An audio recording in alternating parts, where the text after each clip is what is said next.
तो आज हम लोग चर्चा पर चर्चा करने वाले हैं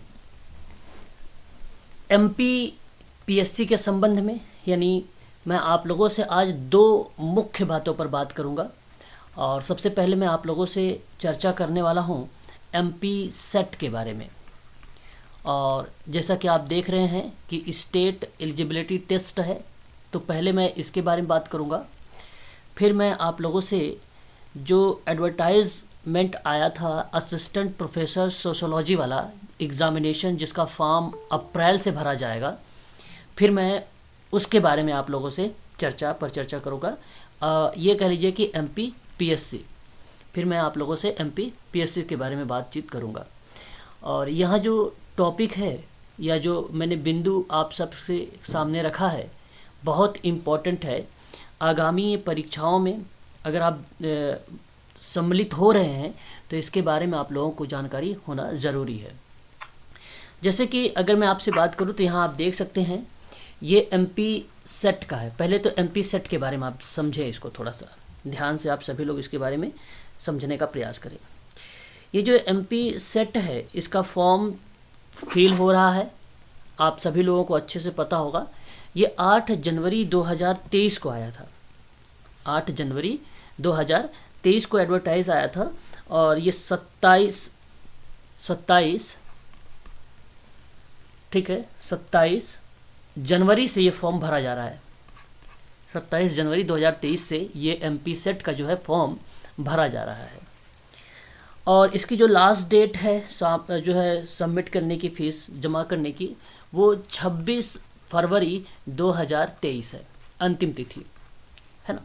अब एमपी सेट आप लोग जो है एमपी के अगर कोई कैंडिडेट है तो वो स्टूडेंट तो भर ही सकता है। अदर स्टेट का अगर कोई या अन्य राज्य का कोई अगर विद्यार्थी है तो वो भी एमपी सेट का फॉर्म भर सकता है। बट एक चीज़ ध्यान रखें कि अगर वो मान लीजिए ओबीसी या एससी एसटी और पीडब्ल्यूडी कैटेगरी, सॉरी पीडब्ल्यूडी तो आएगा, तो याद रखेंगे जो एससी और ओबीसी और एससी एसटी कैटेगरी के जो बच्चे रहेंगे अदर स्टेट के, अन्य स्टेट की, तो ये एमपी में जनरल कैटेगरी में आ जाएंगे। ये बात इनको ध्यान रखना है। मध्य प्रदेश में ये जनरल कैटेगरी में आ जाएंगे जी। पीडब्ल्यू कैंडिडेट भी यदि कोई अदर स्टेट का है अच्छा, तो वो हमारे यहाँ एज ए जनरल ट्रीट है। अच्छा, वो भी जनरल में आ जाएंगे। ठीक है, ट्रीट है, हाँ। ठीक है, चलिए पीडब्ल्यूडी भी जनरल कैटेगरी में आ जाएंगे। फीस जनरल के लिए 500 रुपये रखी गई है, ये बात आप जानते ही होंगे। फॉर्म आप लोगों में से कई स्टूडेंट ने सबमिट भी किए होंगे, है ना। तो उनका जो 500 रुपये फीस है जनरल के लिए। और एमपी के जो रिज़र्व कैटेगरी के हैं उनकी 250 रुपये फीस है ना। पोर्टल जो चार्ज है वो 40 रुपये है ना। अब आपको बता दूं कि इसमें लेट फीस वगैरह के बारे में भी चर्चा किया गया है कि 3000 अगर होगा लेट फीस फर्स्ट टाइम में होगा, तो अगर सेकंड टाइम में लेट फीस के साथ वो चार्ज भरेंगे तो उनका 25,000 होगा। तो मैं तो आप लोगों से कहूँगा कि लेट फीस में तो आप सोचिएगा ही मत कभी, है ना, कि लेट फीस वगैरह के बारे में हमें फॉर्म भरना है, ऐसा कुछ है। दरअसल वो लेट फीस नहीं है। एक्चुअल में यदि कोई कैंडिडेट 27 तारीख के बाद एडिटिंग करता है तो वो लेट फीस लागू है। हाँ, वही एक प्रकार से लेट समझो, एक प्रकार से लेट फीस। लेकिन ऐसा कोई आप जो है मिस्टेक वगैरह ना करें जैसे कि आपको कोई दिक्कत आए, है ना। तो ये तो आप सोच दीजिए कि इसको छोड़ दीजिए, ये चीज़ें जो है आप इनको छोड़ दीजिए। बट ये बात ध्यान रखिएगा कि आपका जो फॉर्म है वो 26 फरवरी तक फॉर्म जो है भर देना चाहिए आप लोगों को। अब देखिए इसके अंतर्गत यहाँ पे देखें तो कुछ महत्वपूर्ण बिंदु है इनके बारे में, ये चर्चा पर चर्चा इन्होंने किया है। अब ध्यान से सुनो ना एक बार। एमपी सेट में अगर मैं आपसे बात कर रहा हूँ एमपी सेट को लेकर, और मेरा मोटो जो है समाज कार्य को लेकर है, मेरा जो बिंदु है, विचार जो है वो सोशल वर्क को है। तो इसमें जो है 2 प्रश्न होंगे, है ना। एक आपका होगा पार्ट ए करके और एक होगा पार्ट बी करके। जो पार्ट ए होता है वो राज्य पात्रता के अंतर्गत में जनरल पेपर के अंतर्गत उसको जो है काउंट किया जाता है। सामान्य प्रश्न जो कोर होता है, जहाँ पे आप कह सकते हो शिक्षण शोध जो है अभिवृत्ति, ठीक है, वस्तुनिष्ठ प्रश्न इनके आधार पे आएगा। और साथ ही साथ जो है मध्य प्रदेश के संबंध में भी जीके आप जैसे कहते हैं वो भी आप लोगों से पार्ट ए में ही आएगा टोटल, है ना। तो इसमें अगर मैं बात करूं तो कुल प्रश्न 50 होंगे और एक प्रश्न जो होगा वो 2 नंबर का होता है, ठीक है। ये अगर मैं बात करूँ तो प्रश्न पत्र जो कुल 100 अंकों का हुआ, क्योंकि 50 क्वेश्चन है, 2 नंबर का है, तो यानी ये 100 नंबर का हो गया। तो 50 प्रश्न आने वाले हैं पार्ट ए से। फिर अगर हम द्वितीय प्रश्न पत्र की बात करते हैं, जहाँ मैं समाज कार्य की बात कर रहा हूँ आप लोगों से, यहाँ आपके जो है 100 प्रश्न आने वाले हैं। और आपको पता है ये जो 100 प्रश्न आने वाले हैं, यह 2 नंबर के एक प्रश्न होगा, टोटल 200 नंबर का होगा। यानी आप कह सकते हो कि 300 नंबर का होगा, टोटल 300 नंबर का। अब इसमें आपको बताऊं, प्रश्न का तो 4 ऑप्शन होते हैं, ये बात आप जानते ही हैं। प्रश्न का पैटर्न एक वस्तुनिष्ठ तरीके से रहेगा, है ना, बहुविकल्पी टाइप का प्रश्न रहेगा, सत्य असत्य टाइप का रहेगा। जैसे मैंने बताया है कि कथन कारण करके आता है, विचार करना पड़ता है हमें उसमें सत्य और असत्य कौन सा है, कथन कारण करके भी आता है प्रश्न, है ना।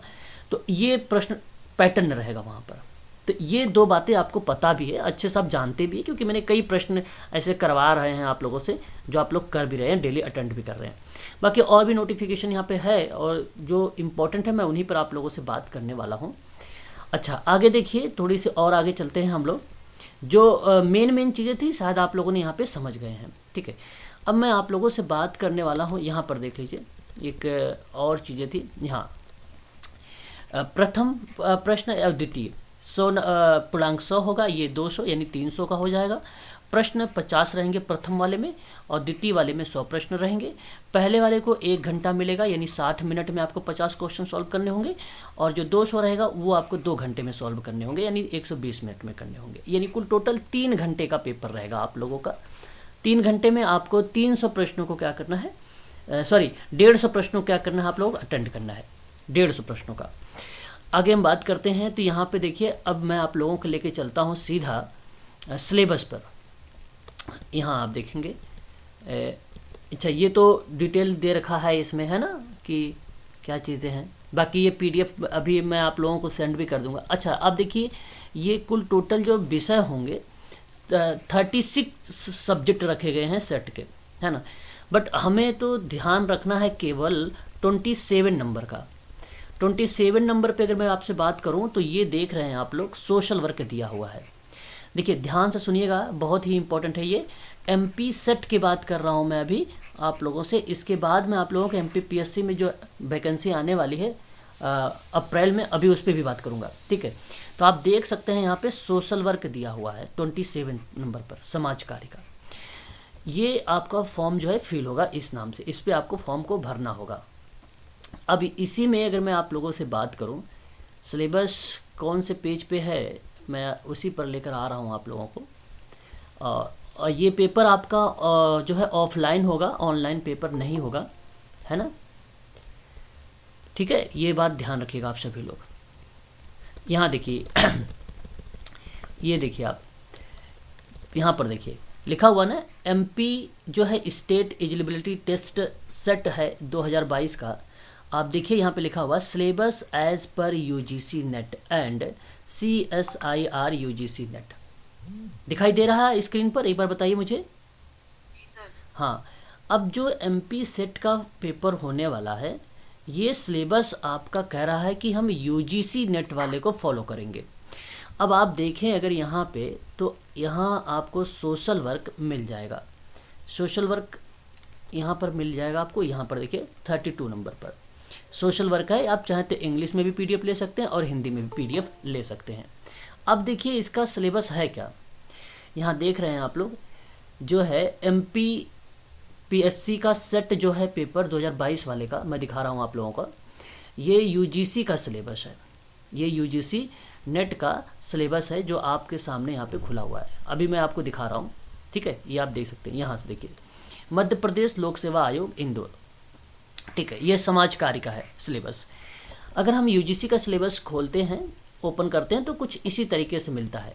वहाँ भी हम लोगों को यही चीज़ें पढ़ने को मिल रही थी, समाज कार्य के परिभाषा, विषय क्षेत्र, प्रिंसिपल वगैरह, जहाँ पे प्रकृति और इसका विकास की बात की गई, सोशल वर्क के बारे में, ठीक है। एकदम कॉपी किया हुआ है, समाज, मानव व्यवहार और समुदाय, ठीक है। ये है आपका UGC का एकदम कॉपी किया हुआ है MP सेट ने। व्यक्तियों एवं समूह के साथ समाज कार्य, यूनिट नंबर 3। यूनिट नंबर 4 है समुदाय एवं सामाजिक क्रिया के साथ समाज कार्य। और यूनिट नंबर अगर मैं 5 की बात करूँ तो समाज कार्य शोध है, जहाँ पे गुणात्मक और मात्रात्मक शोध दोनों देखने को मिलते हैं। फिर 6 यूनिट नंबर पे आता है प्रशासन, कल्याण एवं विकास सेवाएं। MP सेट की मैं सिलेबस की बात कर रहा हूँ आप लोगों से। और सामाजिक नीति, नियोजन और सामाजिक विकास की बात हुई है। और उसके बाद आपका आया है कि भारत का संविधान, सामाजिक न्याय, मानवाधिकार और समाज कार्य अभ्यास। और फिर उसके बाद आपका आता है यहाँ पर लास्ट समाज कार्य अभ्यास सेकंड में, जहाँ पे हम लोगों को सामाजिक प्रतिरक्षा है, अधिनियम है, आपराधिक न्याय प्रणाली को लेकर, परिवार के साथ समाज कार्य होगा, बाल विकास होगा, बच्चों के नीति और कार्यक्रम होंगे, पर्यावरण और समाज कार्य होगा, समाज कार्य और आपदा प्रबंधन होगा। ये सिलेबस थे, ये सिलेबस था किसका? MP सेट का था। ठीक है, इसको आप लोगों को जो है ध्यान में रखना होगा। अब देखिए ज़रा यहाँ पर अगर मैं आप लोगों से बात करूँ तो आप देख सकते हैं कि मध्य प्रदेश लोक सेवा आयोग, जिसकी वैकेंसी अगर मैं आपसे बात करूँ अप्रैल में जो आने वाली है, ठीक है, यहाँ पे बेसिकली ऑनलाइन आवेदन करने की जो अंतिम तिथि होगी वो यहाँ पे बताया गया है, मेंशन किया गया है कि 11 मई रखा गया है, यानी 11 मई को बनाया गया है अंतिम तिथि फॉर्म सबमिट करने का। अब ध्यान से इसको भी थोड़ा सा आप लोग ध्यान दीजिएगा, समझने का प्रयास करिएगा। इसके भी सिलेबस वगैरह के बारे में अभी मैं जिक्र करता हूँ आप लोगों से। अच्छा, ये तो अब आपको बता दूं, इसमें भी वही चीज़ है। अगर मान लो आपने यहाँ पे जैसे UGC नेट आप पेपर दे रहे हैं, जिसका रिजल्ट अगर मैं बात करूँ एग्ज़ाम जो है मार्च में होने वाला है, और मान लो कि आप लोगों ने यहाँ पे अगर MP सेट का फॉर्म भरा है, तो इसका जो एग्ज़ाम होगा वो एग्ज़ाम होगा 4/6/2023 को। MP सेट वालों का, MP सेट का जो एग्ज़ाम होने वाला है वो 4 जून 2023 को होगा। तो आप मान चलिए कि 10-15 दिन के अंदर इसका रिज़ल्ट आ जाएगा। ठीक है, 10-15 दिन के अंदर इसका रिज़ल्ट आता है MP सेट वाले का, है ना। और उसके बाद अगर मैं बात करूं तो यहाँ पे UGC नेट की बात करूं तो इसका रिज़ल्ट जो है मार्च में जब होता है तो 7 डे लगता है, 7 दिन के अंदर इसका भी रिज़ल्ट आ जाता है। तो यहाँ तो ये तय है कि UGC अगर आपने पास कर लिया तो आप यहाँ पे जो है एलिजिबल होंगे। यदि आप MP सेट का फॉर्म आपने क्रैक कर लेंगे तो भी एलिजिबल होंगे, लेकिन ध्यान रखिएगा, अभी मैं बताता हूँ आप लोगों से। आगे अगर मैं चर्चा करूँ, अच्छा एक चीज़ देखिए, ये क्योंकि इसका फॉर्म तो ऑनलाइन जो है बेसिकली, अभी ऐसा कोई हो सकता है नोटिफिकेशन जब जारी करेगा ये फॉर्म भरा जाएगा तो हो सकता है ऐसा भी करे कि जो अपीयरिंग वाले हैं, पर्सिंग वाले हैं, पेंडिंग जिनका रिजल्ट रह गया है MP सेट वाले को, हो सकता है वो भी ले यहाँ पे, है ना, फॉर्म अगर भर देते हैं, ऐसा हो सकता है, मैं कह रहा हूँ। क्योंकि इसकी अंतिम तिथि तो 11 तारीख को है, इसका रिज़ल्ट, इसका जो वो एग्ज़ाम होने वाला है जून में, वो एग्ज़ाम होगा इसका एग्ज़ाम MP सेट का एग्ज़ाम जो जून में होगा, पता है ना आप लोगों को। एग्ज़ाम डेट अगर मैं बात करूं 6 जून 2023 का होगा MP सेट का, नहीं मालूम है? बताइए, किसी को पता? पता है 6 जून को। और यह जो फॉर्म की बात मैं कर रहा हूँ, जो मध्य प्रदेश शासन हेतु सहायक प्रधान जो है प्राध्यापक, यानी जिसको हम लोग बोलते हैं प्रोफेसर समाजशास्त्र के पद पे जो विज्ञापन है, उसका फॉर्म जो अंतिम तिथि होगी वो 11 होगा। तो जब ये फॉर्म भरा जाएगा तो एक नोटिफिकेशन और जारी करेंगे ये लोग, ये बताएंगे, है ऐसा कुछ। फिर यहाँ पे देखिए, अच्छा ये भी कैटेगरी यहाँ पे वही रहेगी, जैसे OBC हो गया आपका, SC हो गया, ST हो गया, PWD हो गया, ये भी अगर अदर स्टेट के रहेंगे तो यहाँ अब जब MP का ये अप्लाई करेंगे ये फॉर्म MP में, तो ये भी सामान्य हो जाएंगे। ठीक है, ध्यान रखें ये लोग, ये स्टूडेंट अदर स्टेट की मैं बात कर रहा हूँ, ये अदर स्टेट के लोग हैं और ये यहाँ पे सामान्य होंगे, इनको कोई वो नहीं मिलेगा कोटा वगैरह, या आप ये कहिए आरक्षण वगैरह नहीं दिया जाएगा। केवल मध्य प्रदेश के जो स्टूडेंट होंगे, जो वहाँ के निवासी होंगे, उन्हीं को जो है इसका कोटा मिलता है। क्यों राजीव जी, सही बात है ना? जी सर, जी सर। सर एक सवाल था, हाँ अभी बीच में पूछ सकती हूँ? हाँ बिल्कुल बिल्कुल बिल्कुल बिल्कुल बिल्कुल, आप पूछें। सर जैसे अभी आपने MP सेट के बारे में बताया है, और अभी ये जो चल रहा है वो MPPSC में जो एग्जाम निकले, हाँ अब, हाँ अभी मैंने जो शुरुआत में बता रहा था। हाँ जी सर, तो मतलब इसमें ये एग्जाम दे सकते हैं अगर नेट और सेट ना हो तो भी ये नहीं एलिजिबल। यहाँ पे अगर इसको आपको ये फॉर्म भरना है तो आपके पास MP सेट क्वालिफाई होना ज़रूरी है, UGC नेट क्वालिफाई होना ज़रूरी है। अभी मैं दिखाता हूँ इसकी एलिजिबिलिटी, इसकी योग्यता दिखाता हूँ, है अभी योग्यता दिखाता हूँ। तो यहाँ अगर मैं आपसे बात करूँ तो ये उसका विज्ञापन हो जाएगा। यहाँ पर आप देखिए जो कुल टोटल जो रिक्त पदों की संख्या बताई गई है, यहाँ पे टोटल 80 बताई गई है, 80 सीटें हैं। आप देख सकते हैं कि यहाँ पे जो जनरल लोग हैं वो 43 में आ जाएंगे। अब ध्यान रखिएगा आप सभी लोग, यहाँ पे देखिए समाजशास्त्र की बात मैं कर रहा हूँ, अभी आप लोगों को समाजशास्त्र की बात कर रहा हूँ। 6 जो है SC सीट की है, 7 ST की है, OBC 18 है, EWS 6 सीटें हैं, ठीक है। अब इसमें देखिए आप लोगों को कहा जा रहा है कि रिक्तियों में से मध्य प्रदेश की जो मूल निवासी महिला अभ्यर्थी होंगे उनके लिए आरक्षित पदों की संख्या बताई गई है। 14 सीटें बताई गई है जनरल के लिए, 2 सीटें बताई गई हैं SC के लिए, 2 सीटें बताई गई हैं ST के लिए, 6 सीटें जो बताई गई हैं OBC के लिए और 2 सीटें जो है EWS के लिए है। अब यहाँ पे देखिए ये मध्य प्रदेश की महिलाओं की बात है। फिर मैं बात करता हूँ कि रिक्तियों में से जो मध्य प्रदेश के मूल निवासी होंगे वो दिव्यांग होंगे, ठीक है, यानी 40% है ना, 40% डिसेबल होंगे उनके। तो जैसे अगर मैं बात करूँ लर्निंग डिसेबिलिटी से 1, विजुअल इम्पेयरमेंट से 0 यानी है नहीं, हियरिंग इम्पेयरमेंट से अगर मैं बात करूँ आप लोगों से तो 1 सीट, यानी कुल टोटल 2 सीट इसमें बताई गई है। और MD मतलब मल्टीपल डिसेबिलिटी है, यहाँ पर इसके बारे में भी चर्चा नहीं किया गया। सॉरी, यहाँ पे LD का मतलब लर्निंग नहीं है, लोकोमोटो डिसेबिलिटी है। LD का मतलब लोकोमोटो डिसेबिलिटी है, ठीक है, इसको आप ध्यान रखिएगा, लोकोमोटो डिसेबिलिटी है। अब देखिए तो वेतन तो आपको पता ही है ना, यहाँ पे जो है युक्त एंट्री पे जो करेगा उस समय 57,700 रहेगी, ठीक है। कर्तव्य जो है शैक्षणिक कार्य का होगा, एजुकेशनल वर्क है यहाँ पे। और पद के नाम से आप जाने जाएंगे असिस्टेंट प्रोफेसर सोशोलॉजी, यानी जो सहायक प्रधानाध्यापक हैं वो समाजशास्त्र सब्जेक्ट से होंगे। अब आप देख सकते हैं शैक्षणिक जो अनिवार्य आहारता था मैम जो आप पूछ रहे थे, यहाँ पर देखिए आ गया है आपके। तो कला, वाणिज्य, विधि, सामाजिक विज्ञान, विज्ञान, भाषा और विधाओं के लिए जो भारतीय विश्वविद्यालय से संबंधित हो और उसके संबंध के विषय में आपको जो है 55% अंक जो है उसको प्राप्त हो। यानी आप ये कह लीजिए कि अगर आप 50% भी अंक अगर आप लाए होंगे तब भी आपका नहीं होगा यहाँ पे ऐसे सब्जेक्टों में, ठीक है। 55% आपका ज़रूरी है, पहली बात। दूसरी चीज़ ध्यान रखें आप लोग, यहाँ पे देखिए, यहाँ पे समाज कार्य नहीं लिखा हुआ, लेकिन अभी मैं बताऊँगा, ध्यान से समझिएगा, समाज कार्य नहीं लिखा हुआ। आगे देखिए, फिर कह रहा उपरोक्त आहारता को पूरा कर लेने के अतिरिक्त भी, यानी जो ऊपर पहले पॉइंट लिखा है इसके अलावा भी आपके पास एलिजिबिलिटी होनी चाहिए। यहाँ तो MSW है यहाँ पे, लेकिन MSW है, लेकिन अभी बता रहा हूँ कैसे। तो कह रहा कि लेने के अतिरिक्त अभ्यर्थियों द्वारा जो है राष्ट्रीय पात्रता परीक्षा यानी नेट आपके पास होना ज़रूरी है और विश्वविद्यालय अनुदान आयोग द्वारा संचालित की जाती है, अथवा आपके पास CSIR के द्वारा जहां मैं आपको भी सिलेबस दिखा रहा था ऊपर कि भाई CSIR है और फिर आपका UGC नेट का पैटर्न फॉलो करना है सिलेबस में, वही CSIR। तो इसके समतुल्य सफल किए गए परीक्षण जिन्हें UGC द्वारा प्रत्यायित किया गया है, जैसे कि स्लेट या सेट। अब जो ये स्लेट और सेट की बात आई है, इसका मतलब हुआ, सेट का मतलब हुआ MP का, यहाँ पर बात हुआ MP का, ठीक है। स्लेट और सेट की जो बात हुई है ये MP की बात हुई है, ठीक है। फिर उसके बाद मध्य प्रदेश शासन द्वारा इसने कहा है कि आयोजित सेट परीक्षा में सफल अभ्यर्थियों ही पात्र होंगे, अन्य राज्यों के स्लेट और सेट सफल अभ्यर्थी पात्र नहीं होंगे। अब सुनो, बात बहुत इम्पोर्टेंट है ये।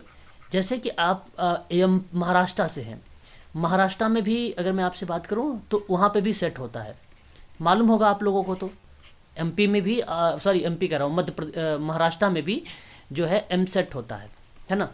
तो आप वहाँ का अगर कोई स्टूडेंट है तो वो फॉर्म नहीं, अगर वो UGC नहीं पास किया है और सेट जो है महाराष्ट्र का पास कर रखा है और उसे भरना है फॉर्म यहाँ का MP का, तो वो नहीं भर सकता है। आप देख सकते हैं यहाँ पे, अगर वो सफल भी है तब भी वो पात्र नहीं होगा। बात ये समझ में आई कि नहीं? जो तीसरी पॉइंट थी, बताओ एक बार, बताओ ना एक बार, अगर समझ में आया तो ठीक है, नहीं समझ में आया फिर भी बताओ क्या हुआ, बताओ। मैंने आप लोगों से ये पूछ रहा था कि क्या पहली पॉइंट समझ में आ गई आप लोगों को, जो यहाँ पे पहली पॉइंट लिखी हुई है? हाँ सर, पीजी ठीक, ये तो आपका 55, हाँ आपको 55% होना ज़रूरी है, ठीक है, साथ में। और दूसरी पॉइंट मैंने ये भी बता दिया आपको कि आपके पास या तो नेट हो या तो स्लेट हो, ये भी चीज़ें पता चल जाएगी। ये भी बता दिया था, पता हो गई थी। जी सर। हाँ, या तो यूजीसी क्रैक हो या तो आप सेट क्रैक हो।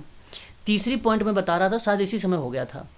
तीसरी सेट में अगर मैं बात करूं आप लोगों से, अगर आपने महाराष्ट्र से अगर आपने सेट क्वालिफाई किया है, सफल हो महाराष्ट्र से, तो आप सोचो कि आप एमपी में जाके फॉर्म भर दें इसी पे, और आप यूजीसी नहीं हो, ध्यान रखो आप यूजीसी नहीं हो, लेकिन जो है महाराष्ट्र से आप सेट क्वालिफाई हो, तो आप फॉर्म नहीं भर सकते हैं, आप जो है उसके पात्र नहीं होंगे। क्या ये पॉइंट समझ में आ गई आपको?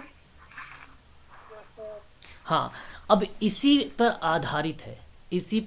आधारित है ये आपका जो है समाजशास्त्र में जो आपकी वैकेंसी आने वाली उसी के संबंध में।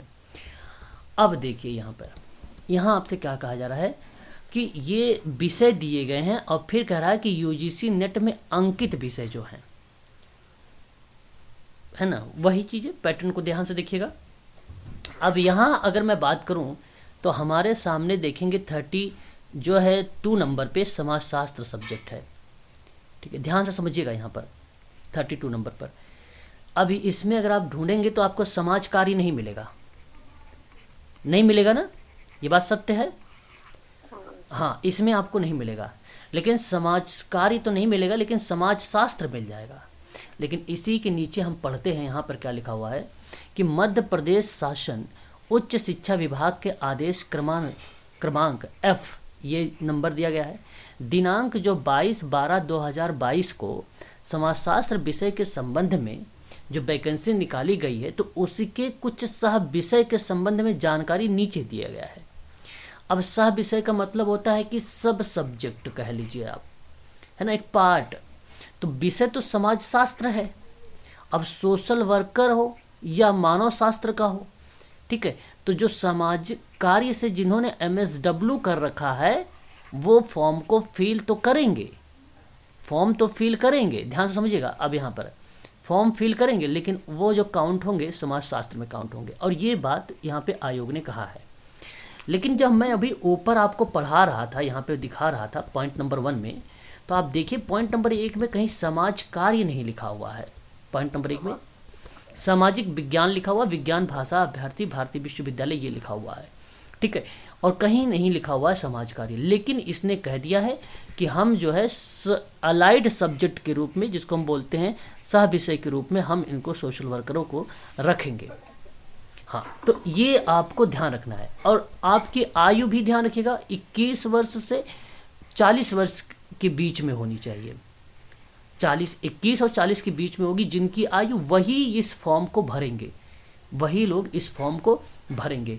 अंतिम तिथि इसने बताया है, यहाँ पे आप देख सकते हैं 11 मई को है, यानी ये आई थिंक 10 अप्रैल की 23 अप्रैल से भरा जाएगा। कितने तारीख से भरा जाएगा? 10 अप्रैल से, 10 अप्रैल 2023 से भरा जाएगा ये फॉर्म, ठीक है, 10 अप्रैल 2023 से।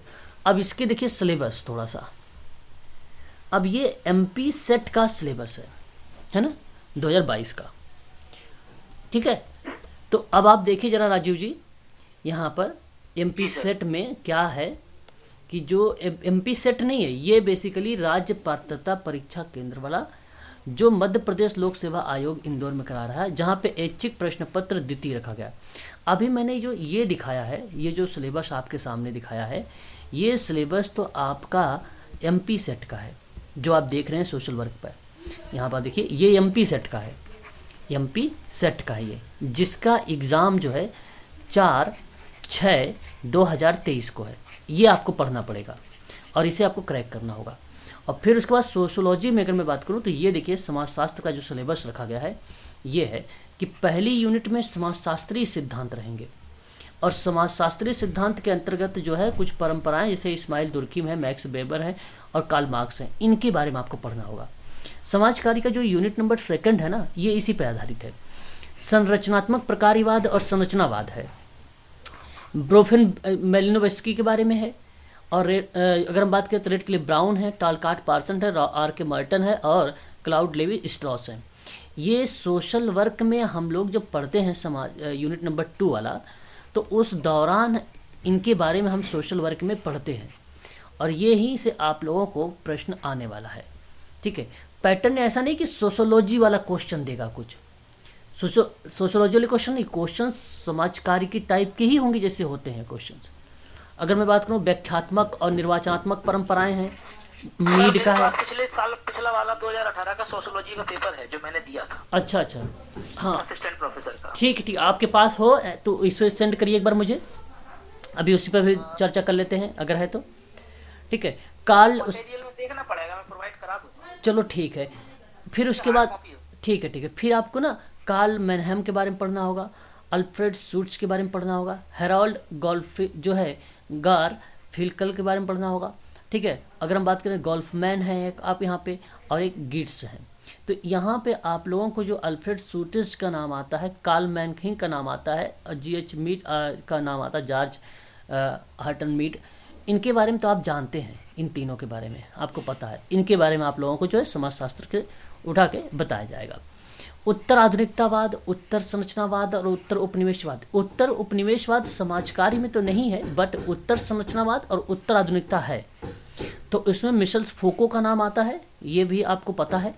और उसके बाद देखिए एडवर्ड सेड हो गया, इनको पढ़ना होगा। पियरे बोर्डियू का नाम आता है, फिर यूगेर्न हेबरमाश का नाम आता है। ये विद्वान हैं सारे जो उत्तर आधुनिकतावाद में आएंगे, उत्तर संरचनावाद में भी आएंगे, उत्तर उपनिवेशवाद में आएंगे। इनके बारे में हमें पढ़ना होगा, सिलेबस है ये। एंटोनियो गिट्स के बारे में आपको पता ही होगा, एंटोनियो गिट्स। फिर यहाँ पे मैनुअल जो है कैसेल हैं, इनके बारे में पढ़ना होगा। एक भारतीय चिंतक हैं, अब सोशल वर्क में इनके बारे में आप पढ़े हैं, चाहे एम.के. गांधी हो, बी.आर. अम्बेडकर हो, राधा कमल मुखर्जी हो, गुरई जी हो, या श्रीनिवास हो, या इरावती कर्वे हो। तो इनके बारे में हमें जानकारी भी है, और इनके बारे में और चीज़ें हम लोग जानकारी रखेंगे जब हम इसकी तैयारी करेंगे, तो है ना। तो ये यूनिट नंबर 1 से है। तो यूनिट नंबर 1 बहुत ही ईजी था। यूनिट नंबर 2 में देख लीजिए, ये शोध है, शोध विधियाँ हैं इसमें। तो यहाँ पे सामाजिक यथार्थ की विचारधाराएँ होंगी, यानी कि कुछ दर्शन पर आधारित प्रश्न होंगे। ठीक है, तो विज्ञान का दर्शन होगा, सामाजिक विज्ञान के वैज्ञानिक और ज्ञान मीमांसा, फिर व्याख्यात्मक परंपरा, और उसके बाद सामाजिक विज्ञान में वस्तुनिष्ठता और परावर्तकता होगा, आचार्य शास्त्र होगा, राजनीति शास्त्र होगा, ये आपको पढ़ना पड़ेगा, यानी सामाजिक यथार्थ की अवधारणा में। शोध अभिकल्प में अगर बात करें तो ये शोध अभिकल्प निरूपण है।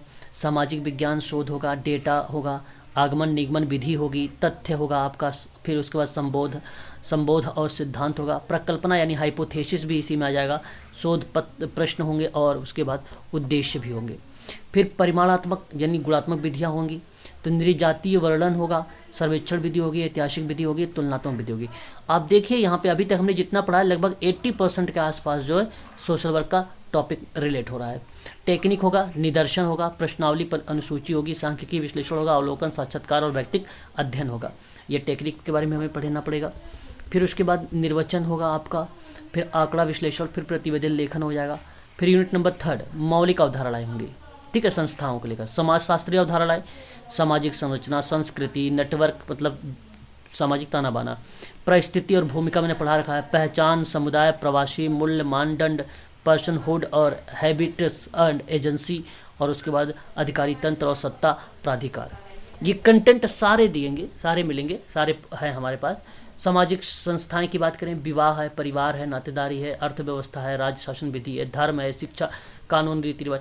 तो देखिए आप यहाँ पे केवल राज्य शासन विधि हम लोग अगर पढ़ते हैं यूनिट नंबर 7 में पढ़ते हैं, है कि नहीं। बाकी तो यहाँ पे जो चीज़ें हैं यूनिट नंबर 2 से ही ये सारी चीज़ें उठाया है। देखो सामाजिक स्तरीकरण आ गया, है कि नहीं, पदानुक्रम हो गया, समानताएं हो गया, पार्शीकरण हो गया, जाति वर्ग हो गया, लिंग लैंगिकता, प्रजाति और जनजाति, नृजातीय, ये सारी चीज़ें आती हैं। फिर उसके बाद देखिए सामाजिक परिवर्तन आगमन का, फिर उसका विकास कब हुआ, आधुनिकीकरण क्या है, सामाजिक जो है रूपांतरण क्या है, सामाजिक गतिशीलता क्या है। ये वो हैं जो आपके 10 अप्रैल 2023 से फॉर्म भरने वाले हैं, उसके ये सारे सिलेबस के अंतर्गत हमें पढ़ना होगा। ग्रामीण और शहरी रूपा जी, वाला पेपर कब होगा जो अप्रैल में फॉर्म भरेंगे? ये जो अप्रैल भरेंगे 2 से 3 महीने बाद होगा आपका है। अभी इसका कोई एग्ज़ाम डेट नहीं आई है, लेकिन जब भरा जाएगा तो उस समय आ जाएगी। ग्रामीण एवं खेतिहर समाज होगा आपका, है ना। और फिर उसके बाद यहाँ पे आप देख सकते हैं, फिर नगरीय समाज होगा। यूनिट नंबर देखिए 5 आ गया, राज्य और राजनीतिक विकास के बारे में पढ़ेंगे हम लोग, ठीक है। फिर उसके बाद सामाजिक आंदोलन भी पढ़ेंगे थोड़ा सा, है ना। फिर अर्थव्यवस्था और समाज के बारे में पढ़ेंगे, देख सकते हैं सिलेबस में क्या क्या चीज़ें हैं। फिर उसके बाद देखिए राज्य और बाजार, है ना। यहाँ देखिए आप लोग पर्यावरण और समाज, जो पर्यावरण और समाज है, समाजकारी में भी आपको बात कर रहा था पर्यावरण के साथ, वही चीज़ें यहाँ पर आने वाली हैं, ठीक है, यहाँ पर रिलेट करने वाली हैं। फिर उसके बाद परिवार और विवाह, ठीक है, ये परिवार विवाह नातेदारी के बारे में पढ़ना है। बहुत ही इजी टॉपिक है, सोशल वर्क से तो बहुत इजी टॉपिक है ये। फिर विज्ञान और प्रौद्योगिकी है आपका, है ना, तो यहाँ पे आप देख सकते हैं। फिर यूनिट नंबर 10 है संस्कृति और सांकेतिक रूपांतरण हो जाएगा, है ना। उसके बाद देखते हैं, बस ये आपका होगा समाप्त, यानी 10 यूनिट आपको पढ़नी है इसमें। और ये है एडवर्टाइजमेंट, जो असिस्टेंट प्रोफेसर सोशोलॉजी की वैकेंसी निकाली गई है उसका ये सिलेबस था। तो मैंने दोनों सिलेबस की बात कर लिया, जिसका तो एक तो ये है कि जो 10 अप्रैल से भरे जाएंगे, और एक तो वो है जो फॉर्म इस समय भरे जा रहे हैं MP सेट के, ठीक है, उनके भी सिलेबस मैंने जिक्र कर दिया है, और ये रहा उनका सिलेबस, है कि नहीं। यहाँ तक बताइए आप लोग, कोई दिक्कत तो नहीं है ना, क्या बताइए एक बार। सर एमपी सेट का एग्जाम डेट क्या रहेगा? MP सेट का एग्ज़ाम बता तो दिया, जून हाँ 6 जून को 2023, 4 जून को, 4 जून को, है ना। तो ये है आपके साथ। हाँ, अगर आपको कुछ पूछना पूछे अब। जी, अब क्या पूछना है सर? सर ये कह रहे थे नेट क्वालिफाई हो जाए तो फिर तब तो MP सेट का कोई मतलब ही नहीं है देने का। अगर नेट क्वालिफाई, हाँ बिल्कुल करेक्ट जवाब। अगर आपने नेट क्वालिफाई कर लिया तो MP सेट देने की ज़रूरत नहीं है आपको, बिल्कुल सही जवाब, बिल्कुल करेक्ट बात है ये इनकी, कि भाई अगर इन्होंने मान लीजिए कि UGC को क्वालिफाई कर लिया तो UGC क्वालिफाई करने के बाद MP सेट की कोई आवश्यकता नहीं है। ये बात सत्य है, इसको देने की जरूरत नहीं। लेकिन अब आप सोचो, ये भी तो सोचो कि अगर MP सेट का एग्ज़ाम, ध्यान सुनिए, 4 जून को हो रहा है 2023 को, ठीक है, और फिर उसके बाद ये फॉर्म जो भरा जा रहा है असिस्टेंट प्रोफेसर सोशोलॉजी वाला, इसका फॉर्म भरा जा रहा है 10 अप्रैल से और 11 मई तक चलेगा। तो आप सोचिए, फिर 11 मई के बाद तो फॉर्म पोर्टल बंद हो जाएगा, ओपन तो होगा नहीं, और MP सेट का तो भाई जून में पेपर होगा। तो फिर ऐसे में इन लोग, हाँ, तो ऐसा भी तो हो सकता है, फिर तो यहाँ पे ऐसा भी होगा कि वो बच्चा फॉर्म ही नहीं भर पाएगा, वो अभ्यर्थी MP सेट के। मैं तो यही कहूँगा कि MP सेट के भरोसे रहना भाई उचित नहीं है इस समय, क्योंकि अगर आप नेट अप्लाई कर रखे हैं तो मैं आपसे यही कहूँगा कि इस बार आप क्रैक करना आप सबके लिए बहुत ज़्यादा ज़रूरी है, बहुत कंपलसरी है इस बार क्रैक करना। सर मैं कुछ बताना चाह रहा हूँ सर आपको। हाँ बताएं। सर मैं कुछ बताना चाह रहा हूँ। बताइए। मध्य प्रदेश के बहुत से आवेदक हैं, लोक सेवा आयोग इंदौर गए थे, हाँ, इस बात को लेकर कि MP सेट के रिजल्ट के बाद ये प्रोफेसर का विज्ञापन जारी हो, तो आयोग ने सख्त मना कर दिया कि दरअसल हमारे पास 4000 वैकेंसी है और हम ये विज्ञापन 2 बार में निकालेंगे। तो पहले जो हमने 2018 में सेट करा चुके हैं, 2016 और 18 में, ये उन अभ्यर्थियों के लिए है जो क्वालिफाई हो चुके हैं और लगातार नेट दे रहे हैं। तो ये जो भर्ती है ये इस वाले सेट के रिजल्ट से पहले संभव हो जाएगी। नहीं वो राजीव जी, लेकिन इससे मतलब ये तो ठीक बात है कि वो नहीं, मैं ये बताना चाह रहा हूँ कि इस MP टेट के भरोसे बैठना ठीक नहीं है, क्योंकि हाँ, हम लोग भी शामिल थे जब हम उस आंदोलन में गए थे। अच्छा, तो उन्होंने साफ मना कर दिया था। और इसके बाद 2000 पदों का एक विज्ञापन और आएगा इसके बाद, ये उन्होंने हमसे बोला है। अच्छा। हाँ, दरअसल मध्य प्रदेश में 4000 प्रोफेसरों की भर्ती स्वीकृत हुई है। अच्छा, इसका विज्ञापन 2000 में, ये 2000 पद के लिए विज्ञापन है और सभी सब्जेक्टों का। इसके बाद एक और विज्ञापन आएगा 2000 पदों का। ठीक है, तो ध्यान एक RTI का जवाब में भी उन्होंने ऐसा ही दिया। अच्छा। तो ये जो है ये भी सही बात है। तो उसके भरोसे तो रहना नहीं है आप लोगों को, MP सेट के भरोसे, ठीक है। तो भाई जब दोबारा विज्ञापन निकालेंगे तो हो सकता तब इन लोगों के लिए, है कि नहीं, ये बड़ी दूर की बात है। तब भी जो अभी हमारे सामने फ्रंट पे आने वाली है, सामने है ना, उसको ध्यान देना। लेकिन इनका कहना ये है कि भाई अगर मान लो इस बार नहीं, अगर मान लो MP सेट क्रैक कर लिया और फॉर्म नहीं भर पाए हैं तो जो अगली वाली वैकेंसी आएगी फिर उसमें भर सकते हैं, यही ना। मध्य प्रदेश के जो नए आवेदक हैं, नए जिन्होंने PG किया है, वो उनका यही मानना है, उसके लिए एक मोर्चा भी बन गया है कि हमें पहले MP सेट क्वालिफाई कराओ, उसके बाद एग्जाम कराओ, ये उनका कहना है। सही। लेकिन ठीक बात ये भी है कि जिसको जो नेट क्वालिफाइड है वो तो देगा ही, वो उससे ये मतलब थोड़ी ना है कि वो पिछली बार का है या अभी बार का है। हाँ ऐसा तो हाँ, अगर मान लो नेट क्वालिफाई कर लिया, अगर नया स्टूडेंट है और उसने क्वालिफाई कर लिया तो वो अप्लाई कर सकता है, इसमें कोई अप्लाई तो कर ही सकता है, अप्लाई ऐसा कर तो सकता कोई- है। मतलब हाँ भी हो सकता है, अपन लोगों में से किसी का नेट निकल जाए तो अपन भी कर सकते हैं। बिल्कुल बिल्कुल करेंगे, बिल्कुल।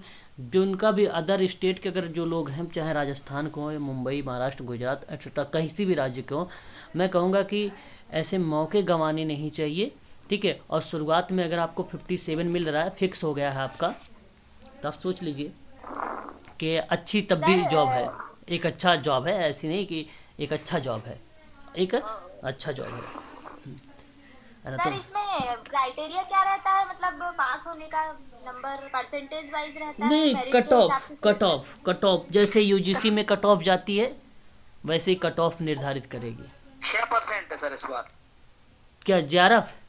नहीं, JRF नहीं है, नेट है 6%, मतलब सेट दिया जाएगा 6% लोगों को बस। अच्छा अच्छा अच्छा। पहले पिछली बार 2018 और 16 में क्वालिफाई कैंडिडेट को सेट दिया गया था, क्वालिफाई को। अच्छा अच्छा। हाँ, उसमें मैं और मिसेस मैं क्वालिफाई हुए ये थे। जानना चाह रही थी, हम्म। ये जो सहायक प्रोफेसर के लिए ये MPPSC के माध्यम से जो होगा उसके लिए क्या क्राइटेरिया रहता है पास होने का? उसके लिए मैडम कट ऑफ निर्धारित होगा, उसके बाद साक्षात्कार होगा। अच्छा, जितने भी कैंडिडेट होंगे वैकेंसी के हिसाब से हम्म। 5 गुना ज्यादा लोग साक्षात्कार के लिए सिलेक्ट होंगे और उनका साक्षात्कार होगा। उसके बाद जो कैंडिडेट टॉप होगा उसको पोस्ट मिलेगी, बाकी के 3 वेटिंग में रहेंगे। 113 की वेटिंग बनाई जाती देखो, है। मैं तो आप सबसे एक बात कहना चाहूँगा कि आप सभी लोग ना इस बार नेट क्रैक कर लो, और नेट क्रैक करने के बाद जो ये सिलेबस आप देख रहे हैं सामने, और तुरंत इसमें लग जाओ। जो 11 मार्च से स्टार्ट होने वाला है, मैं एक और बैच स्टार्ट करूँगा, इस बार 3 बैच लेके चलूँगा, और एक बैच में केवल मैं इन्हीं पर बात करने वाला हूँ, इन सभी टॉपिकों पर, है ना, इन सभी टॉपिकों पर। अब आज से ही मैं यही कहूँगा कि अगर आप पहले तो यूजीसी क्रैक करो, और यूजीसी के बाद इसको इतना ध्यान से सारी चीज़ें करो इस बार कि ये क्रैक हो जाए पेपर। 80 सीट है, आप सोचो, मामूली सीट नहीं है, 80 सीट रखी गई है। और इसका फॉर्म आपको बता दो 12 तारीख से भरा जाएगा। 10 मैं बार बार बोल रहा था, 10 से नहीं है, 12 तारीख से है। 12 मार्च से हाँ, 12 अप्रैल 12 अप्रैल 2023 से। तब तक तो 100% नेट कंफर्म हो जाएगा कि कौन बच्चा क्वालिफाई किया है कौन नहीं किया है। हाँ, आपका तब तक नेट तो क्वालिफाई हो जाएगा, जो मार्च वाला तो जो क्वालिफाई हो जाएगा ना, मार्च में तो जो होने वाला तो क्वालिफाई हो जाएगा, है ना, वो तो क्वालिफाई हो जाएगा। तो मैं यही कहना चाहूँगा कि इस बार क्वालिफाई कर लो, जितने बच्चे क्वालिफाई करें वो सारे बच्चे भरे, सारे बच्चे भरे हैं। मैं तो यही कहूँगा ये फॉर्म, और बड़ा सरल टॉपिक है इसमें, जानते हो, आपको बताऊँ, अप्लाइड प्रश्न नहीं है, फैक्ट है। अब आप सोचो, इसमें अप्लाइड तो यूजीसी वाले में दिखा रहा है, वो सिलेबस, अच्छा वो सिलेबस ही बता देता है कि हम अप्लाइड आएंगे क्या आएंगे। इस सिलेबस में देखो इतना सरल सरल पॉइंट पॉइंट कह करके दे रखा है नीचे, ये कह भी रहा है कि मैं फैक्ट से ही पूछूंगा, मतलब मैं फैक्ट में ही आऊँगा, ये खुद कह रहा है, प्रश्न मतलब सिलेबस बोल रहा है। बिहार वाले बहुत तेज होते हैं, जी, यूपी बिहार वाले बहुत तेज होते हैं किस में? पढ़ने में। अरे नहीं, ऐसा नहीं, अगर आप अच्छे से अध्ययन करें तो क्यों आप मध्य प्रदेश से हैं सर? उत्तर प्रदेश है सर। उत्तर प्रदेश से हैं, फिर तो आप तेज हैं, बहुत अच्छी बात है फिर तो, है ना। बट यहाँ पे मैं ये कहूँगा कि फैक्टों को ध्यान रखें, यूपी बिहार वाले फैक्ट को ज़्यादा लेके चलते हैं ना, ये कह सकते हो। इसीलिए तो वेटेज हाँ है, हाँ इसीलिए weightage हाँ, यूपी बिहार जो है ज़्यादातर फैक्ट को लेकर चलता है, उनको फैक्ट ज़्यादा याद रहते हैं। कारण क्या है भाई, उनको पहले से ही कम्पिटिटिव एग्ज़ाम, मतलब वो फैक्ट पर फोकस करते हैं। और फैक्ट मैं यही कहूँगा कि फैक्ट अगर आपको याद है तो बहुत अच्छे से कर पाएंगे, और ये पूरा फैक्ट पर ही आधारित है, ये फैक्ट पर।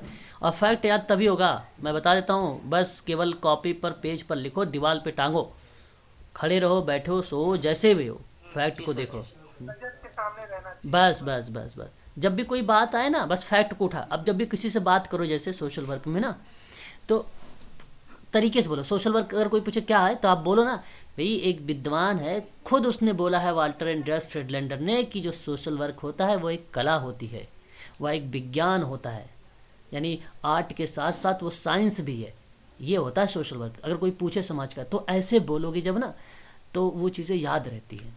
है ना। कोई भी बातें बोलो तो नाम के साथ बोलो, है ना। जैसे कोई बच्चा मतलब एक कोरे कागज़ जैसा होता है, आप बच्चा जैसे ही दोगे मैं वैसा ही बना दूंगा। यह एक विद्वान है जिसका नाम जेबी वॉटसन है, उसने खुद बोला था, और ये बात सत्य भी है। ये समाज में ये बात सत्य भी है कि अगर बच्चे को आप जैसे भी दो, मुझे एक छोटा सा कोरा कागज़ बच्चा दो, कोरा कागज़ समझ के, और वहाँ पे जो आप चाहोगे मैं उसको वैसा ही बना दूंगा। और ये बात जेबी वॉटसन ने कहा है। यहाँ तक कि आप ऐसे भी कहते थे, गुडेन हार्ट ने क्या बोला, जो भाई पूरी टोटल सैम्पलिंग है, जो 100 लोग हैं, इन 100 लोगों में से एक छोटा सा भाग निकाल लो ना, 10 लोगों पर काम करो ना, वही लघुत्तर भाग कहलाता है। और ये बात जो है गुडेन हार्ट ने बोला है। यहाँ तक कि समाजकारी जो है, समाज और व्यक्ति दोनों अन्योन्यश्रित होते हैं, और ये बात जो है गार्टन हैमिल्टन ने कहा है सोशल वर्क में, और ये बात सत्य भी है। इस तरीके से किसी को बताओ, बोलो उनसे, तो नाम के साथ जब बोलोगे तो फैक्ट याद होते हैं, हमें पता रहता है ये सारी चीज़ें, है ना। चलिए, और भी कुछ पूछना पूछ लीजिए यहाँ पे। एमपी सेट के बारे में अगर आपको पूछना है, या assistant professor social work sociology का जो वैकेंसी आ रहा है उसके बारे में पूछना पूछ लीजिए आप लोग। वो चाइल्ड प्रोटेक्शन वाला भी तो जॉब निकलता है ना, चाइल्ड प्रोटेक्शन ऑफिसर का, मध्य प्रदेश से। हाँ निकलता है अभी उसका, तो हाँ अभी वो नहीं निकला हुआ है। हाँ नहीं, लेकिन उसमें सिलेबस जो है वो ये नहीं रहता है। हाँ, सिलेबस तो अलग अलग है। देखो सबके सिलेबस अलग अलग होते हैं, ये तो सिलेबस इन्होंने दिखा दिया यहाँ पर, बताइए सबके अलग अलग सिलेबस होते हैं। अभी क्या है, सामाजिक कार्यकर्ताओं की वैकेंसी निकाली है इन्होंने, लेकिन सिलेबस है मैथ, रीजनिंग, जीएस, ये सब। नहीं, वो फर्स्ट पेपर होता है, पर मेन पेपर का सोशल वर्क का सेम होता है सर। मैम मैं मध्य प्रदेश से हूँ, पिछले 3 बार से यही एग्जाम दे रहा हूँ। मैथ रीजनिंग पढ़ना पड़ता है और कुछ नहीं, मैं भेज दूंगा सिलेबस आपको। इसी बात की तो आयोग से लड़ाई चल रही। लेबर इंस्पेक्टर के पेपर में लेबर लॉ से कोई क्वेश्चन नहीं आते हैं, मैथ, रीजनिंग, इंग्लिश और हिंदी, और एमपीसी की। आप एक बार देख लीजिए यहाँ पे जो एमपी सेट है, डेट अप्लाई का, एक मिनट, स्टेट वाले फिल कर सकते हैं उस फॉर्म को? कौन से फॉर्म को? स्टेट वाले कर सकते हैं सर, कर सकते हैं। देखिए स्टेट वाले एमपी सेट का जो है ना, एमपी सेट का जो है, इसका फॉर्म देख सकते, आप लोग देख लीजिए एक बार। फॉर्म कब से भरा जा रहा है? 27 तारीख से भरा जा रहा है, और ये 26 फरवरी तक रहेगा। और यहाँ पर आप इसकी भी डेट देख लीजिए एक बार कि ये फॉर्म जो है कब से कब तक भरा जा रहा है। जो असिस्टेंट प्रोफेसर वाला है ये 12 तारीख से भरा जा रहा है। इसको आप सभी लोग ध्यान रखेंगे, बहुत इंपॉर्टेंट ये वाली वैकेंसी है। यहाँ पर आप देखिए 12 अप्रैल से भरा जाएगा और ये 11 मई तक भरा जाएगा। बहुत इम्पोर्टेंट है, मैं बार बार बोल रहा हूँ, बहुत ही गोल्डन चांस मिला है आप सबको। इस बार यूजीसी पास करो, यूजीसी पास करो इस बार, ठीक है।